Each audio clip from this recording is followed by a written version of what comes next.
On behalf of Samir, who had to travel at the last minute, so he was supposed to be moderating this session, so I will try to do it on his behalf.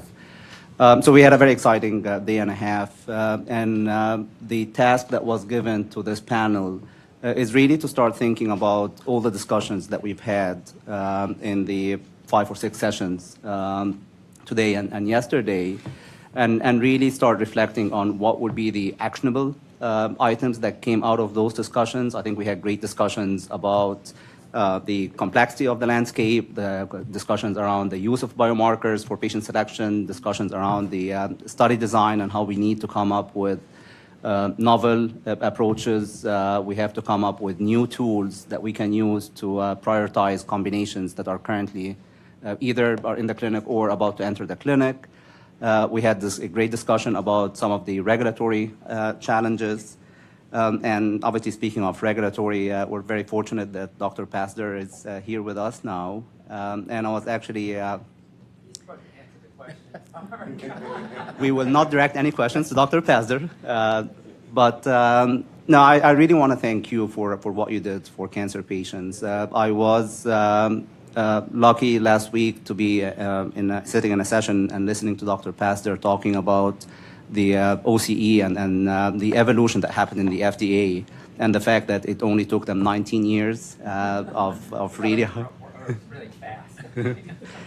So no, I think on behalf of everyone, really thank you for making changes. All right, so we'll start with Roger. If you want to just spend 5 minutes reflecting on the past day and a half.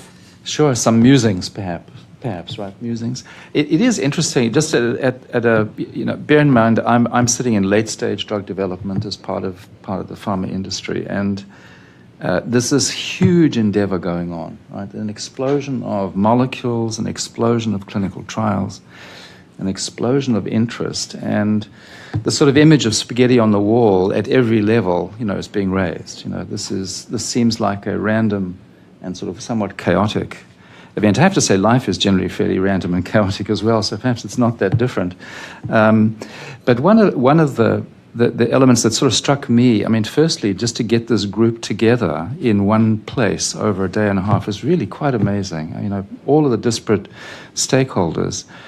And one of my impressions is there is actually a lot of collaboration going on, a lot of collaboration. So if you look, for example, in Ramy's world, in not-for-profit, there is, and I hope Ramy would agree, progress is being made as you get a cross-stakeholder group of people together to work. If you look at within the industry, Emmett put up a slide. This is obviously the Merck effort, but I'm sure it's reproduced well in other companies. Just an enormous amount of collaboration in the industry itself. And if Emmett would agree with that. And that's very different from a few years ago. And the entire sort of endeavor is driven by innovation. We have to innovate. That's certainly the mantra in the sort of drug development world. And it is interesting to sort of think about, are there ways to innovate in collaboration? And it is happening. The industry is collaborating in an innovative way. Not-for-profits. But the question I have actually, and the FDA is innovating. There's absolutely no doubt that there's an innovative and forward-looking attitude at the agency. But the question I would have to the person next to me, who is in academia, is how is academia innovating in these areas? You've only used 2.5 of your minutes. I see. Okay, well, then I'll keep going. You can answer. But I will answer that. Okay. So in specific, around the sort of immunotherapy, development of immunotherapy and combinations, it certainly, I don't think that we've answered the question. I'm not sure we have a sort of unified view on whether there's too much going on or it's okay to do what we're doing. There really isn't a mechanism to control any of this. I think Steve Lemry made the point yesterday that it's certainly not in the agency's purview to control things. But on the other hand, there does seem to be an enormous amount of redundancy. And that does seem to be, a waste of resource and a waste of finance and putting patients, perhaps, in a place where if we were more efficient, if we could, come up with more innovative ways to manage control arms, for example, where the clinical trial plan could be much simplified. So I think a comment I made yesterday, which I still feel strongly about, which is the innovation is occurring in the sense of new molecules are being brought forward, new mechanisms are being proposed, new combinations are being tested.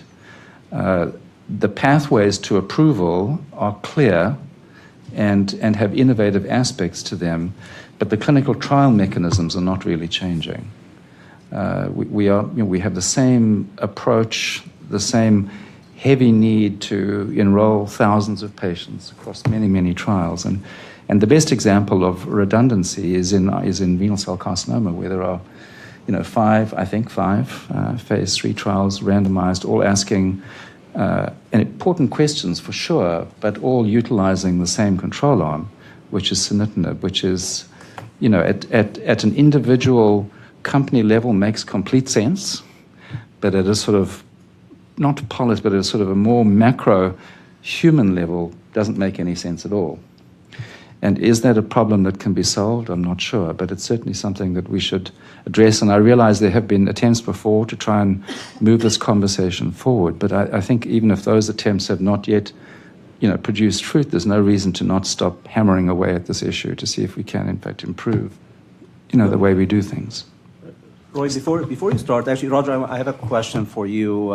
Given that you are a voice of pharma, and what I'm hearing you saying is people are collaborating and everything is great. So from the pharma perspective, what would you like to see changing? Because we don't want in next year to be talking about the new 530 new combinations and having the same discussion about we're overwhelmed with the emerging data, we're not making sense of the data interpretation. So what changes would you like to see? And it doesn't have to be changes from the pharma side, but changes from academia, from regulation, from nonprofit.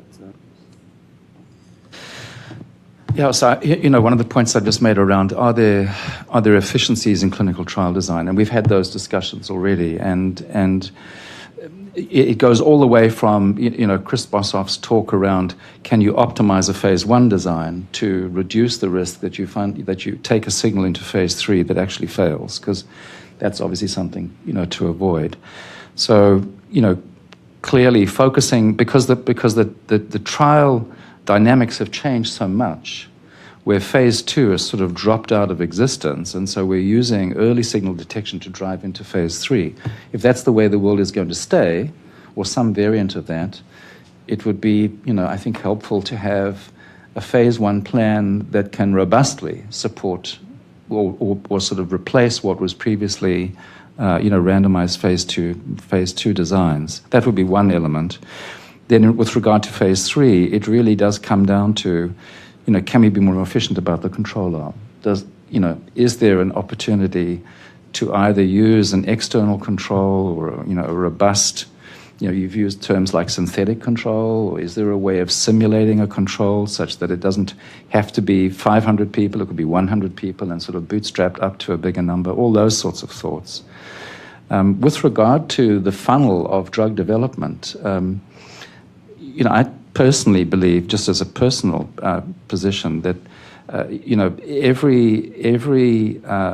every molecule potentially can differentiate against the other, and until it's tested in clinical trials, it's not that obvious. You cannot declare equivalence of classes of molecules until they're tested. So I'm an advocate to continue to sort of broadly test, but can we do that in a more efficient way? Okay, so from an academic perspective, first I'd like to thank the organizers and the NCPF for having me here. It's been a great meeting. And I guess the first thing is, as academic physicians, it's just great for patients, what's happening, that we have all these drugs. We're seeing benefits across so many diseases like never before. We heard that the drugs are getting approved at a rapid pace, and that's great because it's allowing us to figure out how to use them and to have them available for our patients. So that's wonderful. But I think the issues we've seen here are we really have everything we need to even make more success. So as an academic physician, I see this as the perfect storm in that we have patients who are benefiting, for example, in my area, lung cancer, like we've never seen before, but we know it's just a small percentage of them. So clearly we can do better. And ways to do better are now to ask better questions, hypothesis-based questions. I think in academia, it really is up to us if we're at the big institutions and we have the labs, we have the translational components and research, to start to ask how can we pick the best drugs to combine in mechanistic ways. Understand if they're working, based on biomarkers pre and post, and we're doing some of that, but not enough. And it's been pretty evident from this meeting that we're not communicating as best we can. We talked about putting two drugs together where one of them might not have any single agent activity. I think we heard sort of a mixed opinion on that. Clearly, if you're going to take something that doesn't have activity as a single agent, it'd be nice to know at least it has some biologic activity or a pharmacodynamic endpoint. And I think that's where the academic physicians have to really have a voice. If we look at combinations and all the combinations out there, some make sense, but some really don't. And it's amazing how many combinations come down the pike that are really we don't understand why would these two drugs work together. What is the mechanism? What is the path? So I think that one thing that we can do is in academia is really ask critical questions about drug combinations, look for the best preclinical evidence, but also in our phase 1 studies, really try to understand mechanistically how they're working, why they're working, and why two drugs might work. I think we also have to be the users of all these data. So I'm amazed, you hear from Amy and the Flatiron data and what Foundation Medicine has, all the drugs that are available, all the biomarkers that are being used. But how is it all being put into a database that we can use that to really query, which drugs to move forward? And I think it behooves us, in the academic community to push that a little bit. And the way to do that is to develop projects, public-private partnerships to try to ask these questions. So I'm a big proponent of, master protocols, adaptive trial designs. I think those are going to have to come from the academic community pushing that, bringing those designs out to community sites where we can bring patients into trials, but with tissue, with biomarkers, with imaging, some of the things we heard about at this meeting. Because we do need to raise the bar a little bit. We heard about many redundant trials. We heard about many combinations that are very similar in different tumor types. So I think in the academic world, it's up to us to really try to look at, why are patients resistant? What are the mechanisms of resistance? And target that in more specific ways. And we see some of that, but not enough. And Amy, I was just thinking as you were talking, I never got to ask my question because there was such a long line. But the idea would be, how can we get all the biomarker data that we heard about at this meeting into that database? How can we get some of the immune profiling? You have the TMB, of course, through Foundation. Some of the other markers that are being used, some of the signatures. Because right now we have a lot of experiences with small n's that are interesting, but we really need large numbers of patients and collaborations to really validate some of the markers and some of the patterns that are going to be used to pick these drugs and combinations. But I think we're on the right track. I leave here, even more excited about, ways that we can try to pull some of these different pieces together. And I think it is going to be through collaboration, pre-competitive, as we talked a little bit about the databases. And then, of course, picking the targets, looking for new targets, based on why patients are resistant, learning from reverse translation, learning from our patients. But the bottom line, and ending with the patient, is now we're helping patients more. And we have more trials. And the more trials we can do with new drugs and fewer chemotherapy control arms, the better. So, Roy, 2 questions here. We heard from Sean that FDA obviously doesn't have the authority to stop an IND just because they don't feel that the combination should be tested in the clinic, but that's something that you guys can do. So how involved are you with the early combinations that are entering? Because this could be a filter where the expertise from the academic centers can really help companies prioritizing the combinations that they take forward. Well, people ask our advice. They don't always take it, but we can give advice. But I really think you lead with your feet. I think that there are many places that do clinical trials, and frankly, the trials are offered, and they'll take them and they'll do the studies. I really think, certainly I try to do that even in my own program, and it's hard because people bring trials in. On any given day, you might get faxes from 5 companies with different clinical trials. At an academic site, I'd like to think that you're doing your science and you're deciding this is a target we want to study. We know that TGF-beta is involved in immune exclusion. Let's study one of those agents. But it doesn't always happen. Why? Because now it's, you really have to get trials out to the community. at your academic center, and you need very straightforward trials. So often the scientific question is a little vague. But I do think that in academia, at least in phase one should ask, does this make sense? What is the rationale? Is there some preclinical data to support it? We already heard at this meeting that all the animal models are good, but they're all flawed in some way as well. We don't have great animal models. Look for some evidence perhaps in another tumor type. Look for the single agent activity of the drugs. But I do think we have to, in the academic world, be the ones to say, hey, slow down a little bit. Does this make sense? We're dealing with that right now, actually, on our lung cancer master protocol. This is a study where we take patients, and we screen them with foundation medicine profiling, and we're assigning them to different arms of a trial, 800 sites open around the country. And the biggest problem we're having right now is finding combinations. Because everyone in lung cancer, and this is a lung cancer trial, pretty much has already had immunotherapy. So we're looking at drugs in the immunorefractory setting. And frankly, I think you have to have a bit of a higher bar. What is going to work in that setting? What are the data? You can't have too high a bar, or you might not have any trials. But this is where I think you do have to be somewhat critical, and also know the data. If other trials are being done and you've already seen it fail someplace, maybe you shouldn't do it again. So it's easier said than done.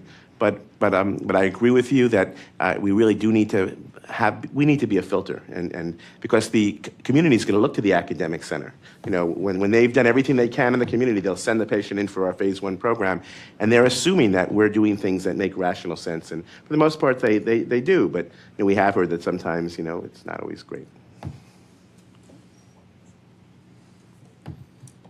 You said you had two questions for him. That was one. Oh, Rita said two? Yeah. I'll think about the second. Okay. I got a reprieve. You did. Una Hopkins, I bring the community perspective. Thank you to the organizers, the facilitators, the speakers. It's been absolutely wonderful to hear everything. The landscape has changed immensely, and keeping the patient perspective is probably the most important part of what we can do. So I bring to the table the fact that in the community setting, we have some clinical trials. We don't have a lot of clinical trials, but we have clinical trials. We have important ones. We open up the ones that we think that we can enroll in and contribute to. So that's an important part.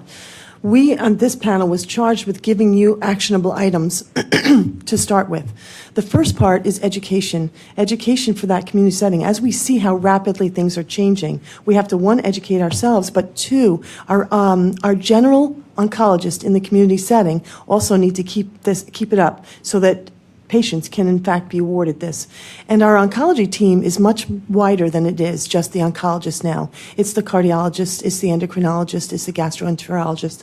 So we need to be able to provide additional education for those colleagues, including our nursing colleagues, because as rapidly as these things are changing, as the combinations are appearing so quickly, our nursing colleagues also need that appropriate education, because that then takes us to the next task that I would say, survivorship, that landscape has changed totally. I'm 36 years in oncology and never, ever was really able to talk about cure or sustained response. And now I can. And so that means a big deal for our survivorship opportunities here. And the IOM report told us to talk about late and long-term side effects. And these side effects that come from these drugs sometimes can happen 24 months after the last infusion.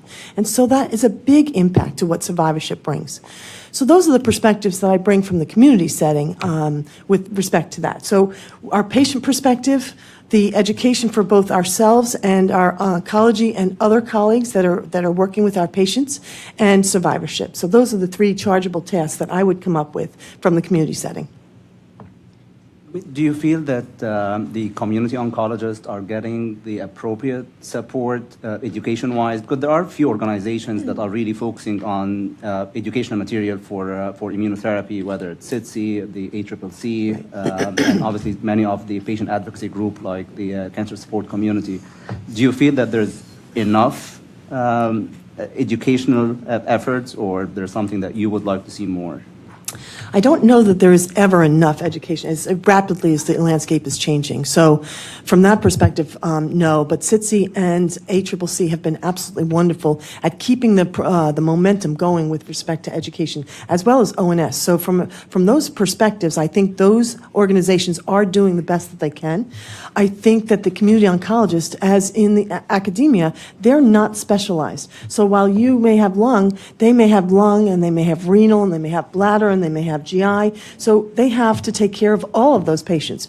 So can you imagine just keeping up with the lung data, and now being a generalist, you have to keep up with all of the data, because you don't know who's going to walk through your door, whether you're going to have that colon cancer, whether you're going to have that lung cancer, or the bladder cancer is going to come through your door for that initial consult.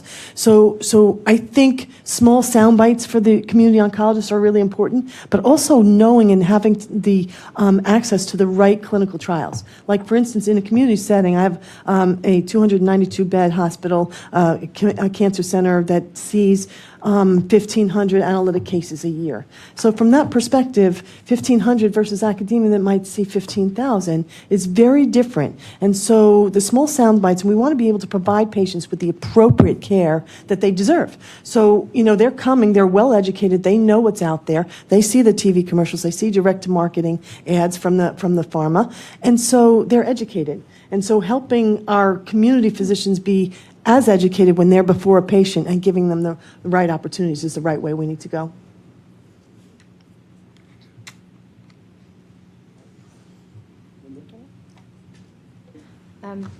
Good morning. Thanks for those of you who came back to join us today. It's been a really great conference. And, I'd like to really start my comments from a point of gratitude.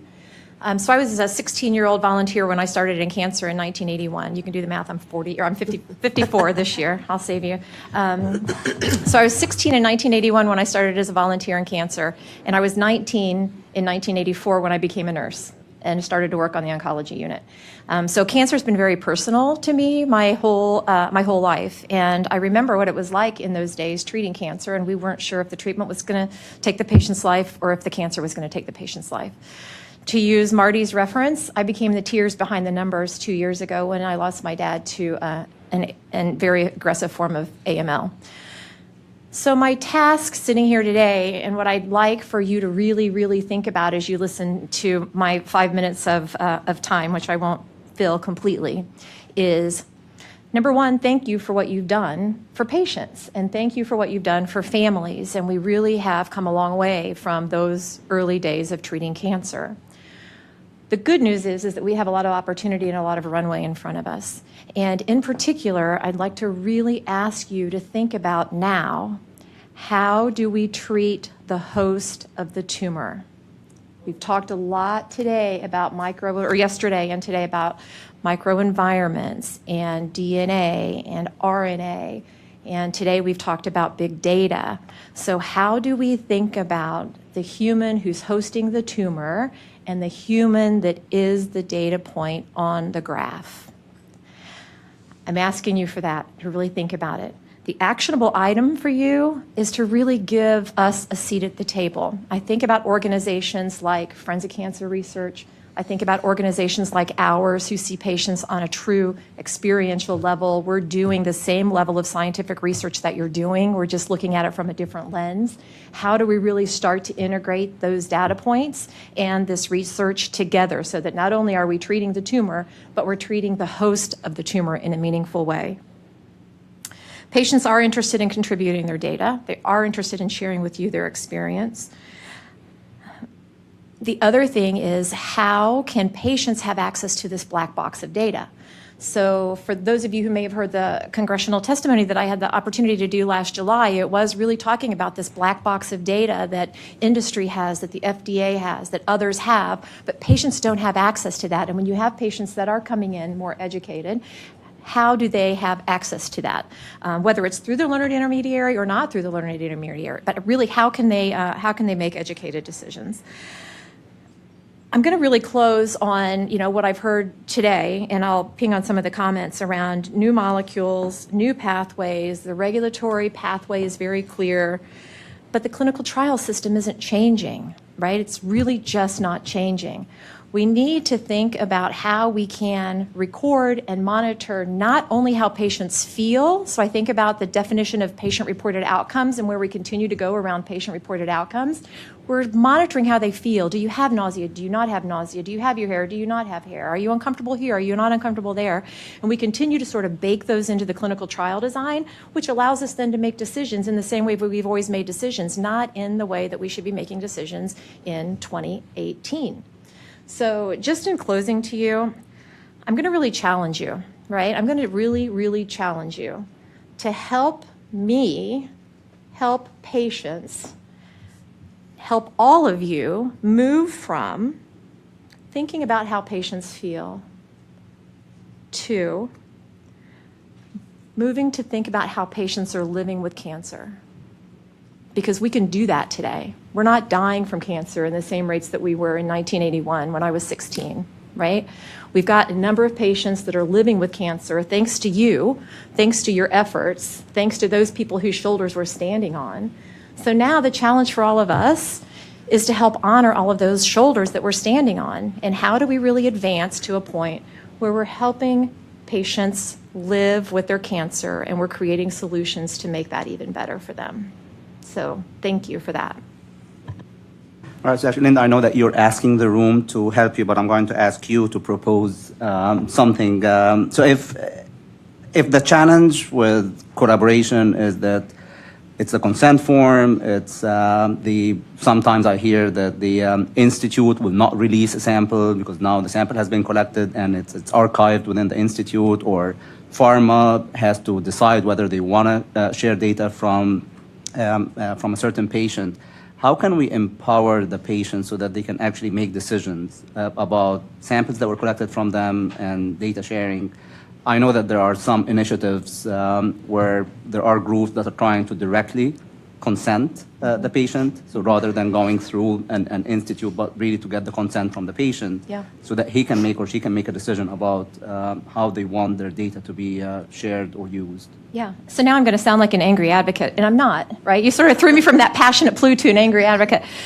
So, Ramy, you and I both know that the artificial barriers that have been established by men. Not men, man, right? Mankind, right? We've sort of thrown up the regulatory barriers. We've thrown up the hurdles. You know, God bless the FDA and Rick Pazder, right, who sits here, very open to having conversations, and the conversations that we have either with the FDA or we have with industry to say, we know that we can do this, you know that you can do this, right, have been received very well. But it's just a matter of now, how do we take the next step? You know, industry might be afraid that they'll influence the current regulatory system in a way that might be negative on the outcome, right? FDA might be concerned that something that gets in the label might be used in a marketing way with the FDA. The idea of these roadblocks that you talk about of, do patients want to share their data? We just did a big study that we just presented to Dr. Sharpless with the answer to, do patients want to share their data? Do they want to be more open to their data? I'm happy to share it with you. We haven't published it yet, but it was a partnership that we sort of offered to bring data there. So this idea of exactly what you've talked about are man-made barriers that are getting in the way of better understanding patients. I mean, look, we have 13,000 patients in this experience registry that, you know, have millions of endpoints, data points, that really want to be able to integrate into the findings that we have now. So I just really reject the notion that we can't do the things we need to do. This man's open, right? Industry says they're open. It's just a matter of actually bringing it together.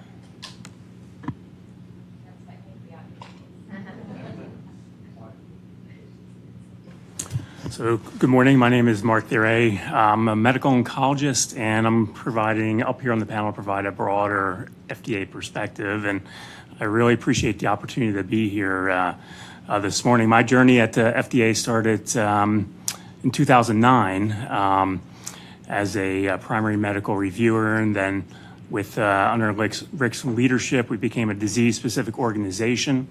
Went to the melanoma team, first as a primary reviewer, then as a team leader, and then subsequently into my current position as Associate Director of Immunotherapeutics and Acting Associate Director of Oncology Therapeutics in the Oncology Center of Excellence now. And my journey before coming to FDA, I really started in the National Cancer Institute with cancer immunotherapies and both at the bench and then translationally. So as Louise Perkins had mentioned yesterday, a lot of firsts have happened in melanoma, and I've really had the wonderful opportunity to be at the FDA during an incredible time. So I just wanted to say, where are we? Start with that. So looking at the immune checkpoint inhibitors, we now have 43 new or supplemental indications approved since the first immune checkpoint inhibitor was approved in 2011. 42 of those since 2014. Now, looking at that landscape, that's across 12 different cancer types in one tissue agnostic group. So in terms of combinations, though, there have been 5 combinatorial therapies developed, approved for this, 4 of which are with the same combination. So thinking about where are we going, the Cancer Research Institute published a kind of landscape for immuno-oncology products in the Annals of Oncology, I think data up through late 2017. And with immune checkpoint inhibitors, there's over 1,500 trials that are ongoing, 1,100 of which are for combinatorial therapy. So clearly, the majority of the approvals have been as monotherapies. We do have some experience based on combinatorial approvals, but obviously this is where it's going, is for a further combinatorial development based on really a greater scientific understanding of the pathophysiology underlying the disease of cancer and specific cancers. Now, FDA does have a guidance regarding co-development of 2 or more new investigational products, and these are unapproved, but many of the principles when thinking about combinatorial development can be looked at for combinatorial therapy development in general. And we've touched upon many of the critical issues during this day-and-a-half conference, one of which was really the safety. The safety evaluation of combinatorial development is challenging based on which of the products is responsible, so attribution. That impacts the use of the combination as the attribution may be unclear. What is the appropriate drug to discontinue, or would you discontinue both drugs? So it's a very important consideration if potentially discontinuing an active drug if it's not responsible for that adverse reaction. So dose route scheduling and sequencing have been discussed as a challenge. What is the dose modification scheme supposed to look like when you're using the combinatorial therapy based on those attribution of the adverse reactions? Other issues would be whether or not the drugs act synergistically, and that may not be understood from mouse models or other non-clinical models until it's tested in humans. And you may find that the dosing when used together may not be the dosing that is identified as the dose as single agents. So I think we talked earlier about the phase 1B trials that are going to be important in how to best obtain that information for dosing. I think one of the critical aspects, and we have touched on this as well, is the endpoints. So what are the endpoints for identifying treatment effects of a combination that would lead you to take that combination further into development? So these earlier endpoints. And then thinking about the specific regulatory pathways for expedited programs, are these endpoints that could support a accelerated approval, for example? So a surrogate endpoint that may be likely to predict clinical benefit, or is this an endpoint that would be used to identify what is the contribution of the effect, but not necessarily support an approval pathway specifically? So those are considerations that have to be thought of during the entire development program when thinking about combinatorial development. And we had talked about the demonstration of the contribution effect during this day and a half. What is the level of evidence needed to demonstrate the contribution effect from the non-clinical studies, but also the early clinical studies, as the combinatorial therapy is developed? And then there are specific challenges, and we heard from Amy McKee as well regarding co-development with an FDA-approved product. So what is the treatment effect of that approved product and what is the endpoint that you're using to identify the clinical benefit or the treatment effect of the combinatorial therapy? Is there a relationship with what is known about that drug that is previously approved and what it's being studied for? And I think with immunotherapeutics, we're still learning about tumor assessment endpoints and the effects on overall survival and how those two types of categories do relate. And I do want to point out some of the opportunities that have been discussed today and yesterday.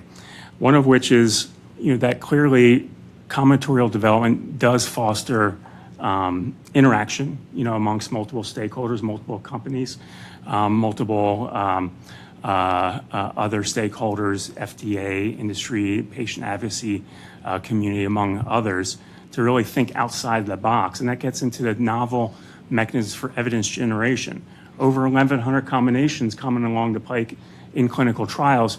What are the ways that we can develop the evidence necessary to support the drug development of that combinatorial therapies? Within the 5 approvals, there are definitely several novel 5 combinatorial therapy approvals for immune checkpoint inhibitors. There are several novel methods that were used to support those approval. One of which was use of a seamless oncology type design where an expansion cohort had led to a approval of a specific combination. Another is thinking about novel analysis methods. So one of the combinatorial therapies looked at a very specific population of patients within that trial and identified treatment effects within that population as the primary endpoint and the primary analysis. But by including other patients in that trial, we were able to have information outside of that clinical, that very specific biomarker-defined population. So that was helpful for thinking about the treatment effects more broadly. And some of these other efforts that FDA and others are looking at for broadening the eligibility criteria, some of those principles could apply there as well. So I think, with that, I'd be happy to take questions from Ramy if you're interested, or if you want to go to the audience, I'll leave that up to you. Robert has a question or comment. Yeah. 2 questions. Yeah, one of the reasons why this meeting occurred, actually in the beginning, was around understanding contribution of components and how that would be viewed from a regulatory perspective. And as a direct consequence, if you're successful, what does that mean for cross-labeling?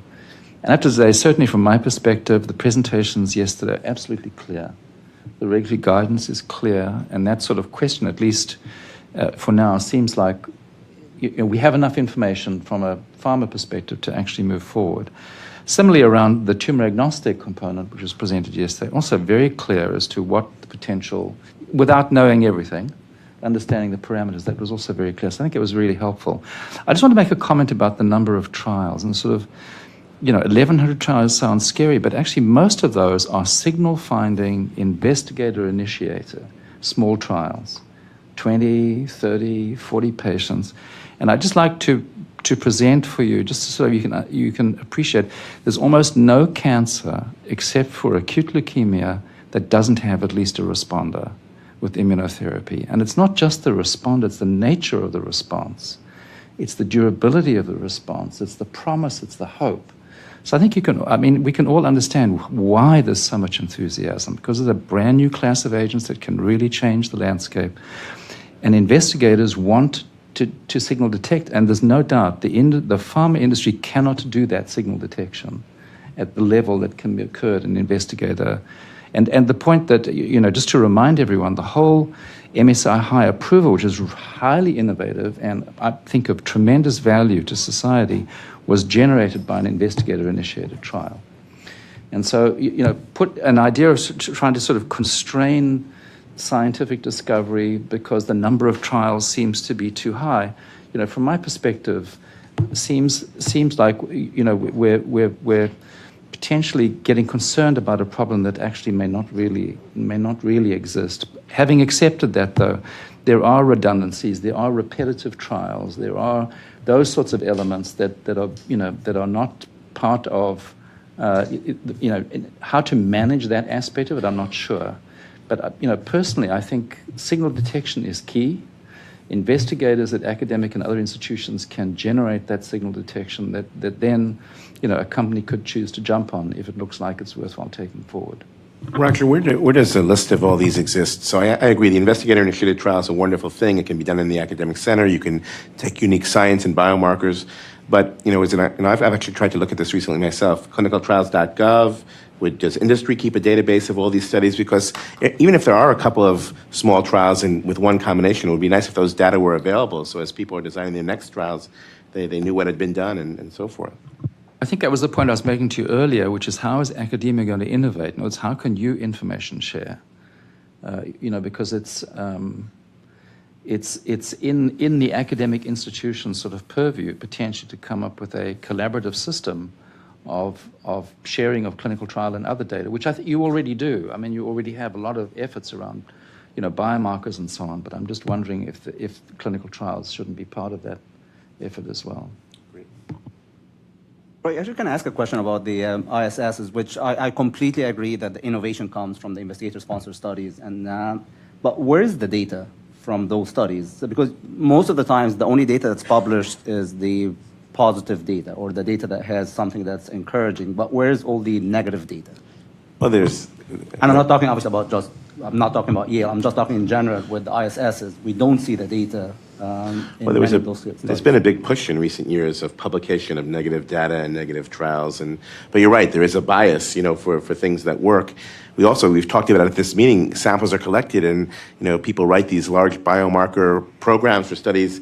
And is it used? Are the samples used in different freezers around the different places? And you owe it to the patient to use it. You've done the trial, and I think this is important. Many times, there are consortia that do these trials, and I think that there's an advantage. So if Parker, for example, is bringing teams together, then you have a larger N and the groups getting together. But I do worry about these small trials, where you've got 20, 30 patients, samples are sitting in different places. I tell you, in our own group, we're just trying to catalog all that, and know what we have.